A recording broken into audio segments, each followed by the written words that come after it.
Joining us now from Lucas Oil Stadium in Indianapolis is college football senior writer for ESPN and college game day contributor Pete Thamel, kind enough to join us. Thanks for taking time for us, man. How you doing? I'm great, Dusty and Danny. How are you guys? We're doing fantastic. We wish we were in Indy, though, because it feels like that there's a lot of buzz around this new world of college football. Does it feel as weird for you as somebody who covers this sport closely, and like you have seen this slow churn of the, dissolving of the Pac-12 and the additions to the Big 12, SEC, and Big 10? Does it feel as weird for you as it does for us? Because we get stuck in like the regional aspect of college football where all of our West Coast teams are just going completely different directions now. Yeah, it certainly was surreal to walk into Lucas Oil this morning, or yesterday morning, I guess, and see the Duck logo and see the Washington logo and to see the LA Schools logo. It just didn't belong, and it does belong now, and we're used to it. And I think like there is part of it that is just going to feel and look different. But I mean, look, guys, we're at a really interesting inflection point in college athletics right now. They have always been professional, and now they are being professionalized. And this is just part of it. This is that this wing is just sort of like the AFC West, except it's the college football version of the AFC West. And this is just like the reality that this sport as an amateur sport has built up to, and it's sort of the natural progression, even though it feels unnatural. I've got a multi-part, convoluted, horrible radio question that I want to ask you. Please. Because you're number one, Luke Fickell yesterday mentioned that he has heard in the room that there are Big Ten coaches that want roster limits as big as 140, which sounds incredibly crazy to me. The other part of this, I think he said that they had rosters at 140. That was how I interpreted it. Okay. So, yeah, because some like Nebraska has 140 players. Rutgers is in that neighborhood. So, and again, I don't know if coaches were asking for it, but they're not going to get it. So your reporting on this is the belief that it's going to be 105, correct? Yes. Okay. Yes. We've written that for about a week, and there's some I's to be dotted and T's to be crossed, and a couple more calls. But that is what we've been reporting is going to be filed on Friday, and I haven't heard anything different. It's been at about 105 for a while.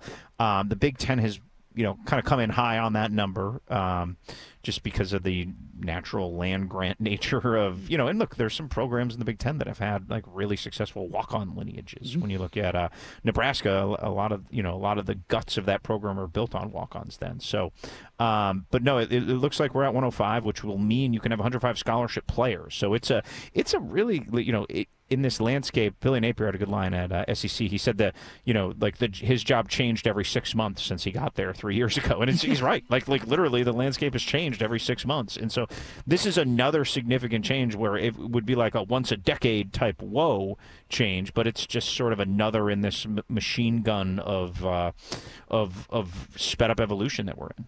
In that kind of machine gun, in my very uninformed opinion and belief, it feels like college football is heading towards some version of a 40-team super conference.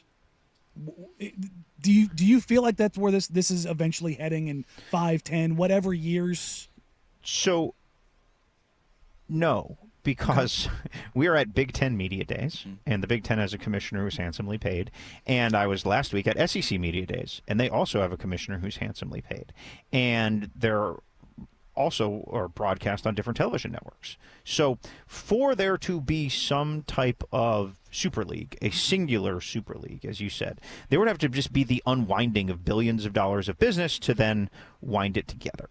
And that is all very complex. And if I was making, $5 million a year, and I'm just throwing in a number to be the Big Ten commissioner, I wouldn't push towards a solution that would eliminate me, my job, and my staff. Right? Mm-hmm. And if Fox is the primary rights holder of the Big Ten and ESPN is the sole rights holder starting this year, obviously, for the SEC, I just don't think those rival executives are going to, get together and kumbaya and mesh the best programs together. It seems perfectly logical that they should do that, and that's what some of these private equity ideas and Super League ideas have been rooted in. But the realities of how the business are run make it virtually impossible. Pete Thamel is our guest, ESPN college football reporter. When you mentioned Billy Napier, that it got the wheels spinning in my head because we've seen a lot of the old guard of coaches stepping away from the game. We heard Nick Saban talking about his locker room after the Rose Bowl. Chip Kelly leaves UCLA to be an offensive coordinator at Ohio State.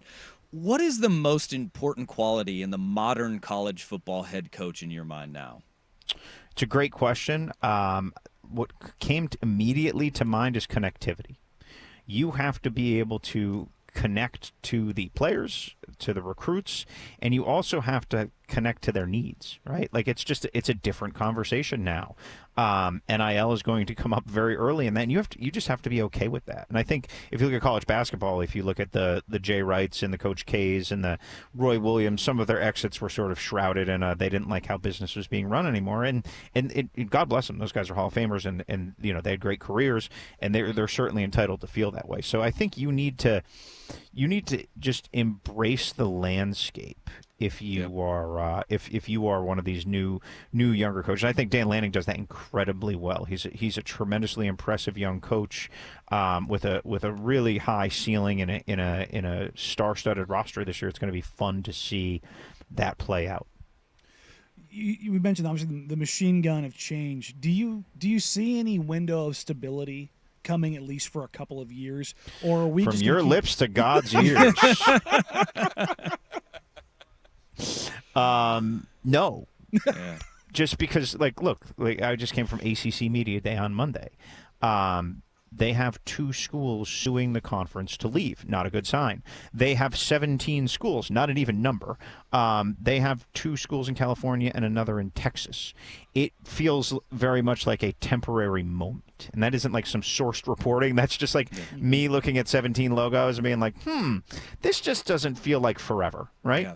Yeah. So the litigious part of that is serious and does portend some type of breakup, and the whens and the hows of all that are going to be determined likely in courtrooms by people much smarter than me. But there's just nothing permanent feeling about this moment. We got 2 schools out west that are looking for hope, and they're looking for a life raft in Oregon State and Washington State. And we saw the Big Ten added essentially a West Coast pod when Washington and Oregon were added. Do you think that there is a likelihood of that happening and that life raft coming for Oregon State or Washington State for the Big 12 or the ACC? It's a great question, and the hard part about projecting these things is that it's such a fluid and dynamic. There are scenarios and possibilities of that happening, so I'm certainly not going to be dismissive of it. Do I see it happening? It's so hard to say because so many different things would have to line up to get there. Does that make sense? Yeah. It's like 3 hypotheticals down the road because look, those are wonderful institutions. I just saw Jonathan Smith today. He represented that university just at Oregon State with first class.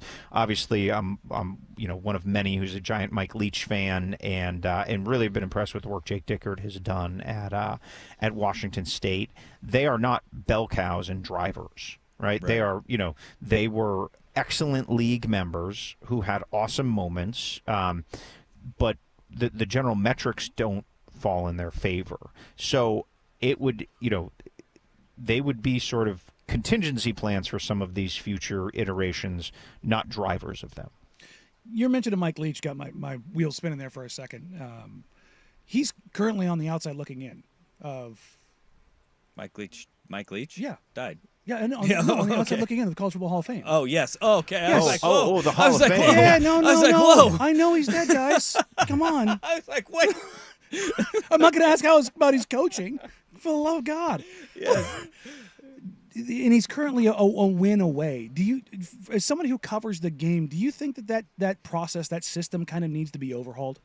It's a great question. I would be disingenuous to tell you I know all the nuances of how the Hall of Fame works. I know that he doesn't have a high enough winning percentage. I don't know the Hall of Fame well enough to like as a contributor, he should be a first ballot Hall of Famer. Yes. Not only for his unbelievably insightful quotes and marriage advice, but also he changed the way football was played. And if that doesn't merit you some type of Hall of Fame inclusion, I don't want to go to the Hall of Fame. Exactly. It fundamentally changed offense as we know it in college football. All right, before we let you go, Pete, new additions in the Big Ten, SEC, ACC, and Big 12. Who do you think is going to be the biggest disruptors in their new conferences, whether it's Oregon, SC, Texas, or Utah heading to the Big 12? Yeah, I think we could see Oregon, Texas, and Utah all make the college football playoff. Like I don't think that's like a hot take. I think that's actually an expectation. It's really hard. Dave Aranda had a great line at Big 12 Media Days. I'm pretty sure it was him. He said, I don't know how you guys pick like who's going to finish sixth when there's like 40 new guys on each team. And I was like, hey, man, preach. Like, I have conviction about Utah winning the Big 12, but it's hard to have conviction 1 to, 16, 17, 18. I think Oregon is locked and loaded for one of the best teams they've ever seen there. I think Texas is really good. They probably have they have a left tackle, will be a top 10 pick. They have a right tackle who's probably going to be a first-round pick down the road. Like they look like it's supposed to look like they're in Texas, and they didn't 2 years ago. They went to Arkansas and got lost by 3 touchdowns. So I really feel like those are talented teams. I have a lot of faith in the Utah defense. Let's hope Cam Rising stays healthy. We don't root for anybody, but you want a kid like that to just go have a full season and see if he can maximize his potential. Pete, thank you for the time, man. Really appreciate it. Thank you so much, gentlemen. A lot of fun. All right, Pete Thamel, ESPN college football reporter. You had the pregnant pause on the Mike Leach thing when you said he's on the outside looking in. You were looking at me because it's my life's work now to get Mike Leach in the Hall of Fame, and I was like, he is on the out. He's on the outside of like Heaven's Gates, and I didn't know where you're going there. That's why I know. Stopped and looked at you like, you hey, looked at me. I'm gonna walk him down this path. You looked at me, and I was like, he's dead, Danny. Yeah, but no, you were looking at me because I picked it up right when you said College Football Hall of Fame. I was like, that's why he looked at me like that. Hey, what do you think of Mike Leach's philosophy in the Big 12 transfer to the Big 10? That's one of my favorite all-time moments now of this show is I was sitting there looking at you like... Because I sat here and just trying to watch both of you process that thought at the same time. And just, you were both miles apart. Yeah, I was like, it is my life's work. He's dead. He's dead. All right. I know exactly where you were going with that, though, because you looked at me because it is my life's work to get Mike Leach into the College brought Football up Mike Hall of Fame. Leach, and I was like, perfect. That is the reason why you brought that up. At no point did you think Mike Leach was alive. No, definitely did not. And if you would like to see my reaction on the YouTube stream, check it out later on youtube.com/1080am The Fan, because I died. We're gonna need the drop from that. I love that. He's dead. He's dead. He's like, that was like the JaVale McGee. Yeah. Like, is my mom alive? Shout out to Pete for handling that all in stride. That was great. That man is a professional. Yes. Yeah, he knows what my life work is. he now knows. Yeah. I am a Mike Leach P1. All right. Interesting stuff from Pete Thamel on the future, the direction of the world of college football. The stability. Or lack thereof. That's the word we're going to use for it. It's like a landslide is coming down, and you got like picket fences trying to hold up a landslide. It ain't going to happen. Nope. It ain't going to happen.